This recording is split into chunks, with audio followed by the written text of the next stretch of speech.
Well, good afternoon.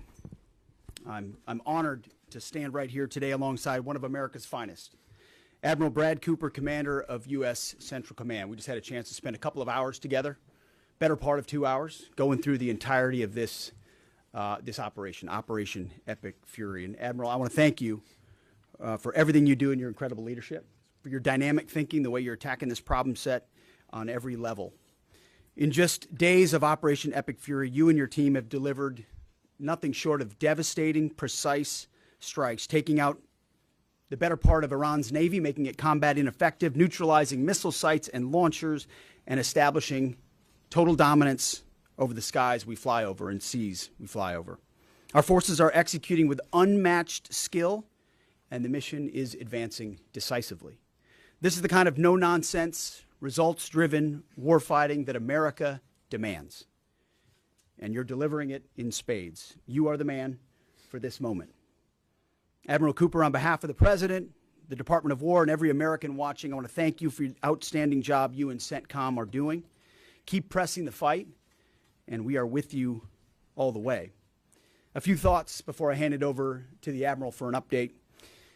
Iran is hoping that we cannot sustain this, which is a really bad miscalculation for the IRGC in Iran. You see, there's no shortage of American will here. We remember and honor our fallen, those 6 that we will soon welcome at Dover, who gave everything for their country in this mission. We remember them. But we remember them by rededicating ourselves even more fervently to this mission. Our commitment to our mission objectives only increases as our advantages continue to increase. We've got no shortage of munitions. Our stockpiles of defensive and offensive weapons allow us to sustain this campaign as long as we need to. Again, our munition status only increases as our advantage increases. Our capabilities, we have only just begun to fight, and fight decisively. Having a chance to hear from Admiral Cooper, if you think you've seen something, just wait. The amount of combat power that's still flowing, that's still coming, that we'll be able to project over Iran is a multiples of what it currently is right now when you add up our capabilities and those of the Israeli Defense Forces. And we have no shortage of authorities. The Admiral knows we have clear objectives with maximum authorities on the battlefield. The dumb, politically correct wars of the past were the opposite of what we're doing here. They had vague objectives with restrictive, minimalist rules of engagement. No more. Our authorities, his authorities, Centcom's authorities through the President and myself are maxed out. Our capabilities are overwhelming and gathering still, as are those of our Israeli partners. Our munitions are full up, and our will is ironclad, which means our timeline is ours and ours alone to control.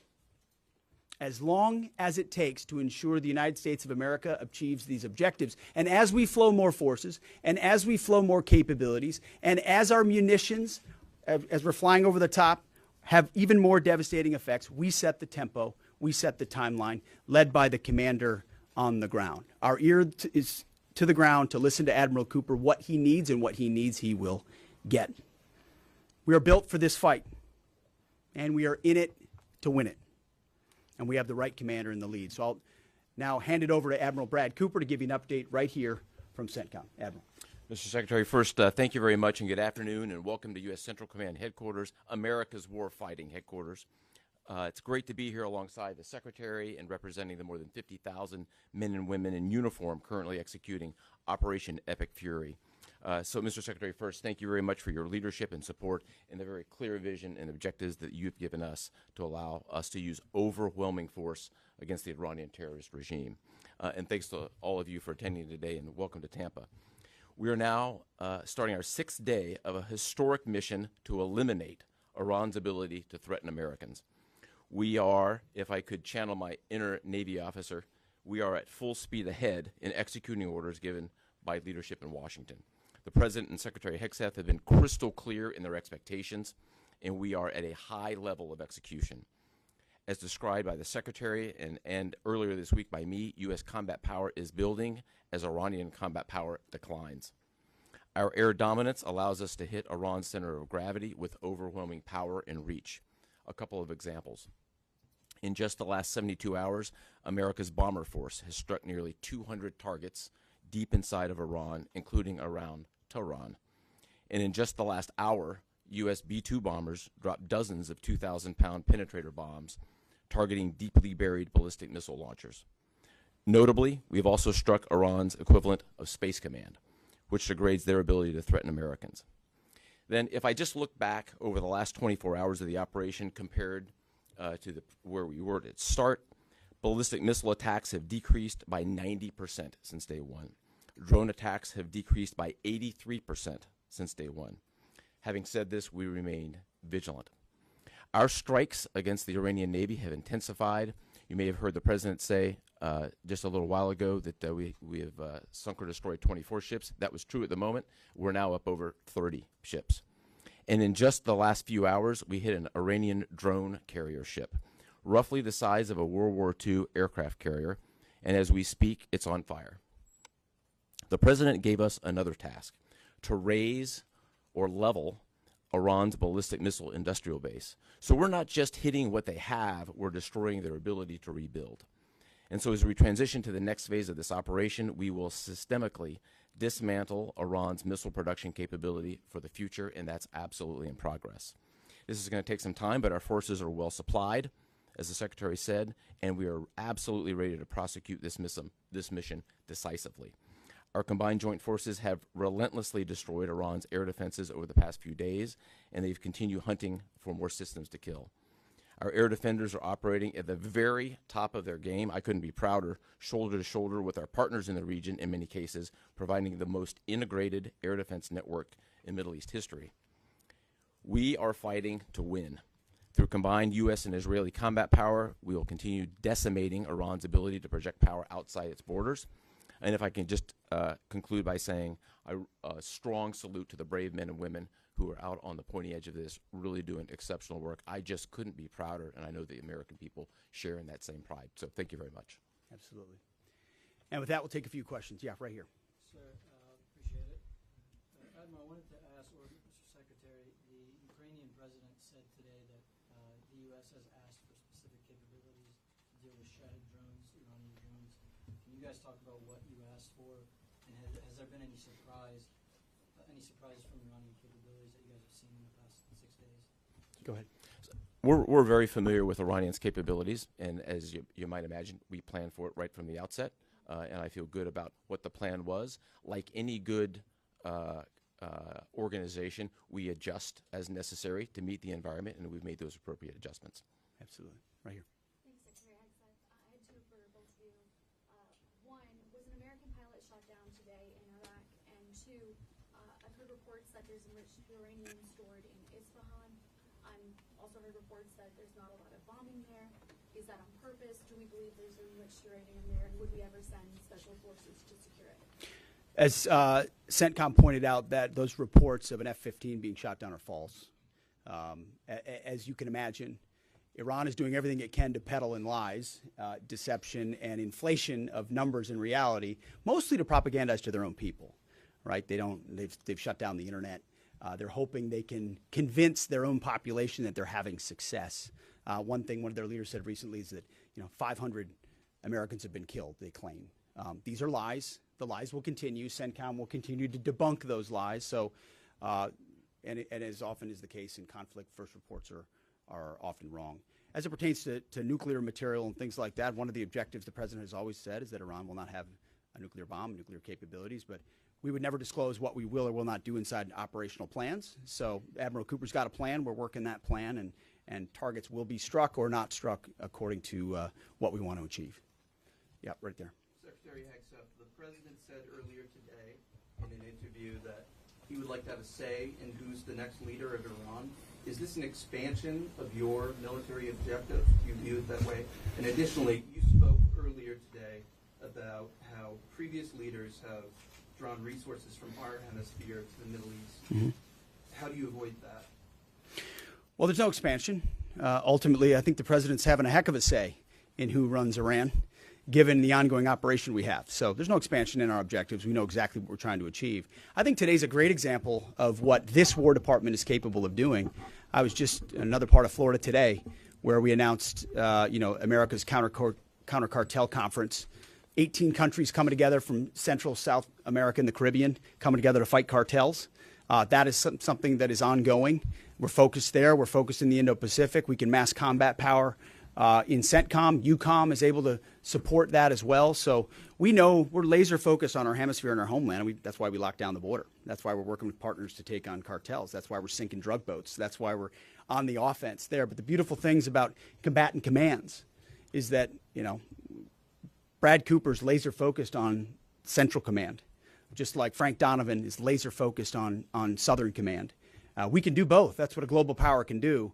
Ultimately, this issue of Iran's nuclear pursuit and their unwillingness through negotiations to stop it was something President Trump has said for a long time needs to be dealt with. And after 47 years, he's doing something that no other president was willing to do.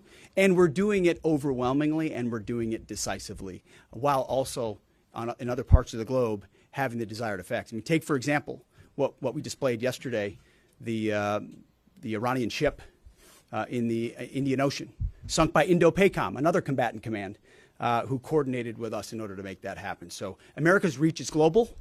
Our focus here, though, these missions are narrow, they're scoped, and Admiral Cooper is well on his way to ensuring that we reach those objectives.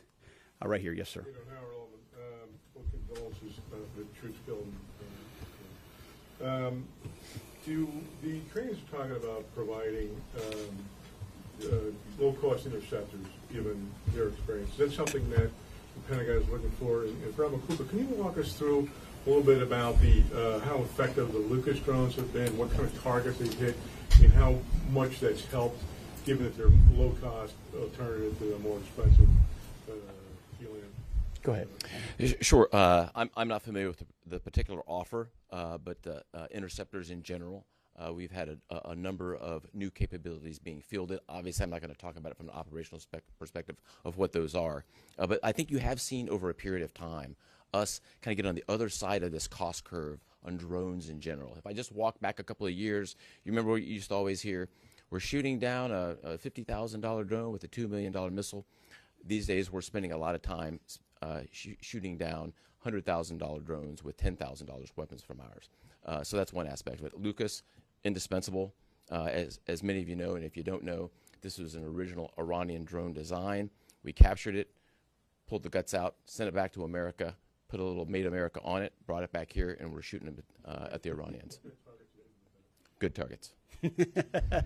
Good targets. Absolutely. Right there, yes, ma'am. Thank you so much, Secretary.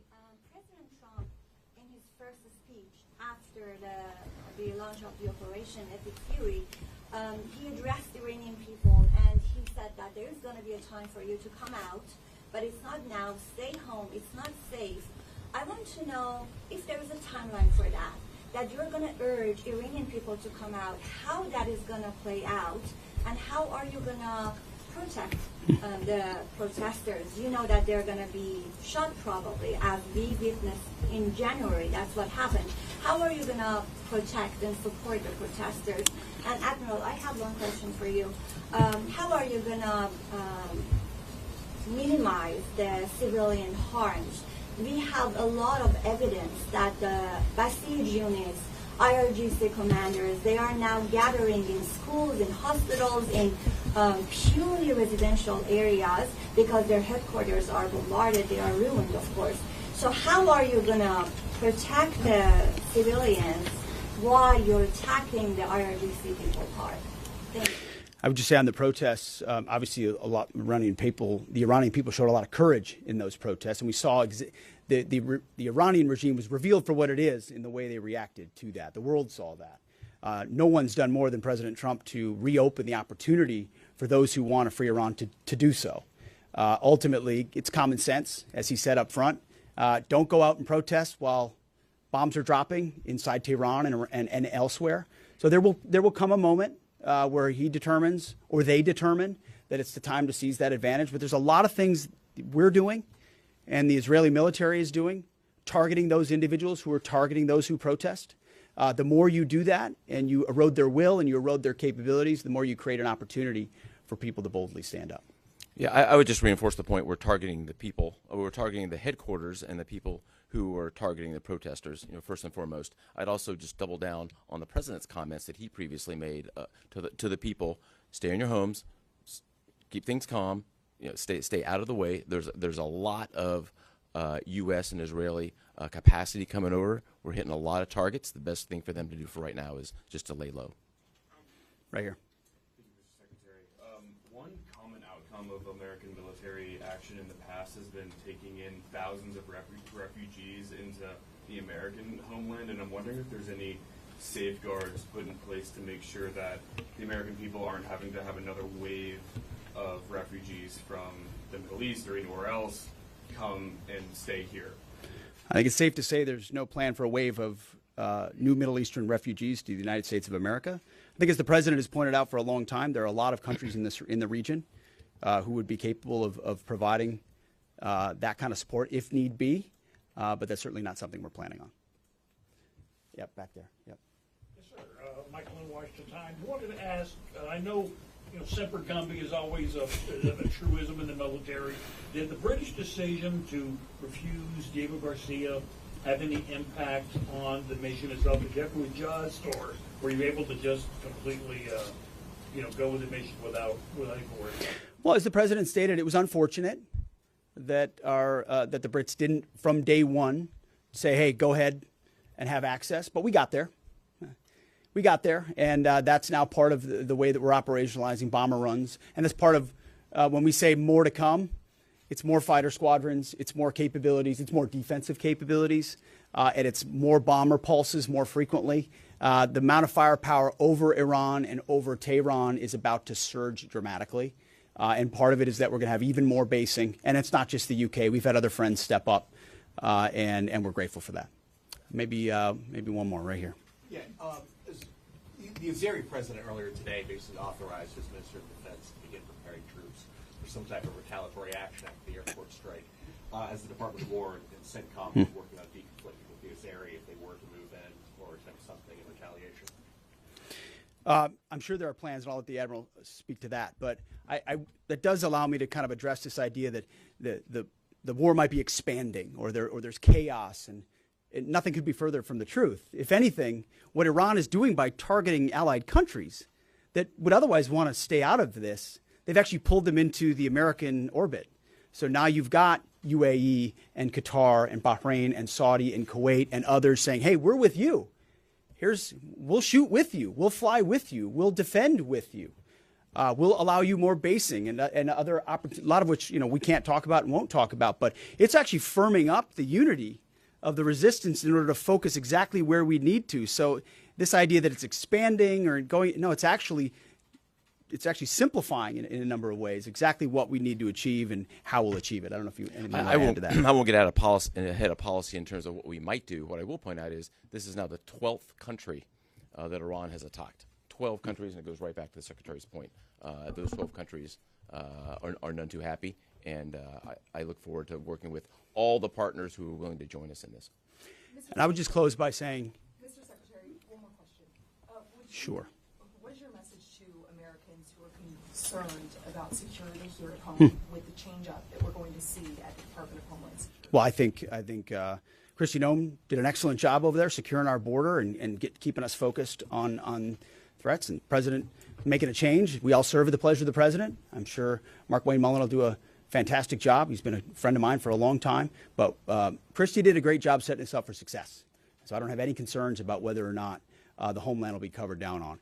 And I'll just end by saying I wish every American could get a chance to see what we see.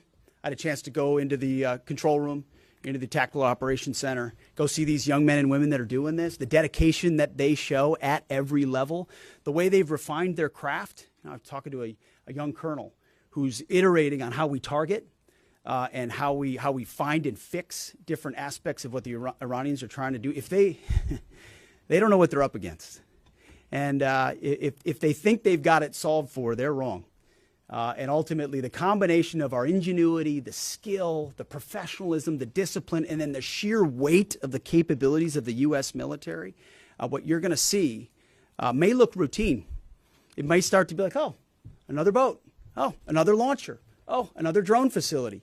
What it takes to do this with the precision that we do is world-class. No one else can do it. And it's world-class Americans. Like the ones I saw here, like the ones that are coming home that we're going to greet home, that are the engine of what makes our country great. And so I'm so grateful for folks like those here at Centcom, at Central Command, who are under your command. Thank you for your decisive leadership. And all I'll say to you is what I say to them, keep going. Because the President and myself, we have your back. Thank you, Admiral. Appreciate it. Thanks very much. Thank you all.